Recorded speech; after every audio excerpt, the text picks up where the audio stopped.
I don't want to give you the impression that I know what I'm doing when I start these projects. Pretty much every time what happens when I start one of these projects is I don't know what I'm doing, and that's why it's fun. If I know what I'm doing, then it takes the fun away from it, right? So YouTube description's updated, right? They sign in with their YouTube account, and then YouTube gives us a token, and we can use this token to make requests on the user's behalf. And what I was doing is I was just storing the token in memory of the server application, which just means that anytime a user logs in, it's gonna overwrite this variable. At any point in time, all the users are on the same account from the last account who signed in, which is not really what you want when you want to have multiple people using it. How does a web session work?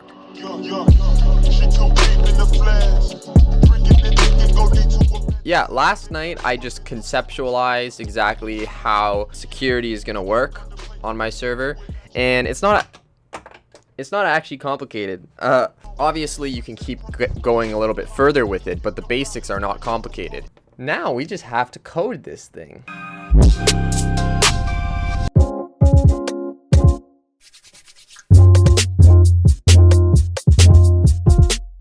Man, it feels good to be coding again. What do you just say? UUID? Wow, that didn't work as like I thought it was. Hit home page, receive the unique ID.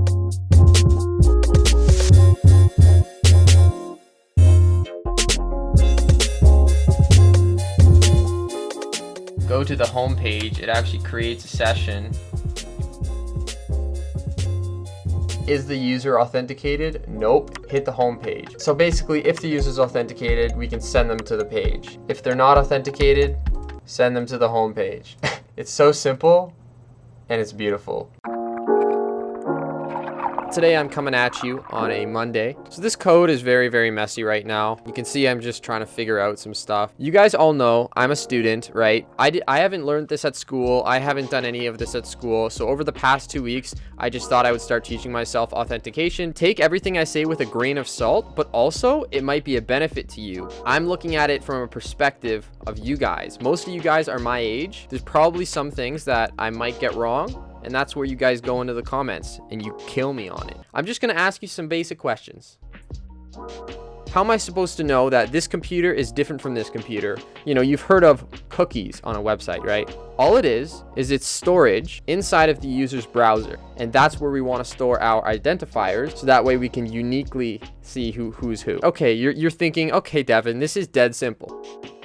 Like, what data do you put on the user's browser? Now that we've identified we want to put data on the user's browser, the user tries to connect to the server, and then the server creates a randomly generated identifier, stores it inside of a cookie on the client.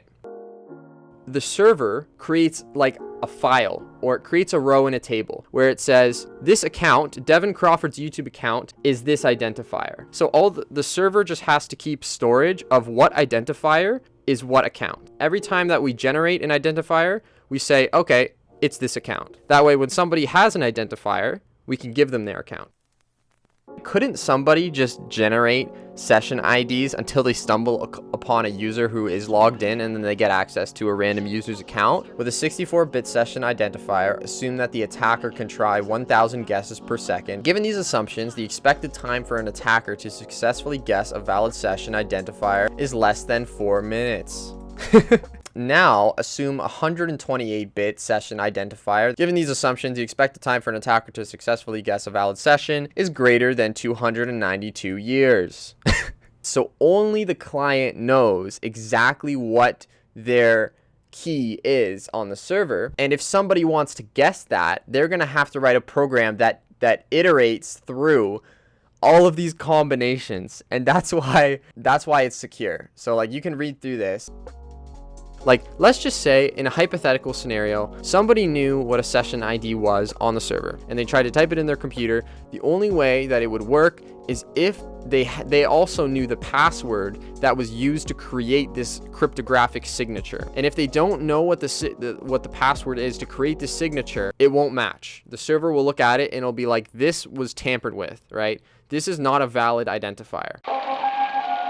I think you guys need a bit of a visual. Just a bit. So look, there's this folder on my computer, sessions. This is our cookie, right? You can see it's here. Even though I have an identifier saying I'm linked to this account does not exist on the server. You can see it's blank. So when I refresh, we're gonna see some errors happen because I need to work out some bugs. But then you can see it created a new one. It created a new identifier right here. Now when we look, you can see that we have 8E83089F, 8E83. So you can see our identifier is set here, right? And when you click on our session, there's no token. There's no login information here yet. When I log in, we're gonna see this file is gonna actually be updated with my user authenticated true. And now we can see passport user. Oh my God. You know, this is what I would send to YouTube every time to say, yep, I'm Devon Crawford. I should actually be authenticated right now. So if I actually go to the app, like I can go directly to the application because it knows who I am. So like I had this part before, but what you guys didn't see is that I didn't have the security down. I still don't have the security down. And that's why I'm making this video. When I signed in with my account, YouTube sent me back this response, and it's like, oh, look, this is your profile on YouTube. Like in a really simple scenario, I could put all my data into the session, but I think how it should be done is you store a very small amount of data in the session on the server, and it's just going to be an identifier to the user in your database. So yeah, I've never actually used MongoDB. We're just gonna do this, man. It's gonna probably take us a few hours. I only have like 2 hours to code tonight, so we're gonna just see what we can get here.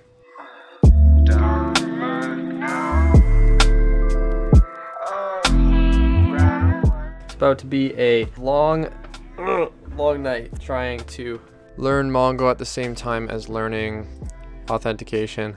I think it's time to attempt to connect.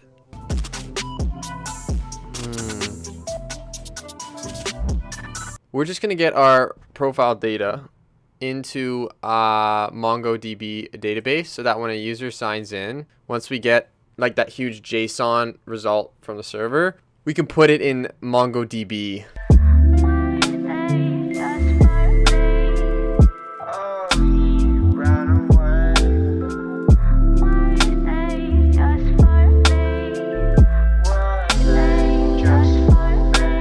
One account updated. Whoa. So now if I go back, if I sign in again, it should update my account in the database, meaning we're gonna see a different access token here. Right now it's ending in M9KF.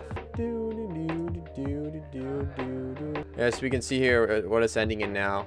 NQCJ.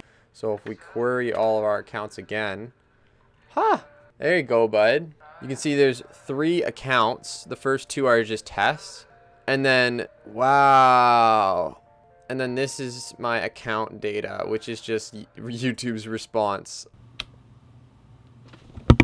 So unfortunately, I can't fit all the code explanation into this video. I know that I didn't really explain the code in this video. I have another few hours of me talking about the authentication flow of my program. So I'm thinking I'll explain that to you guys in a separate video.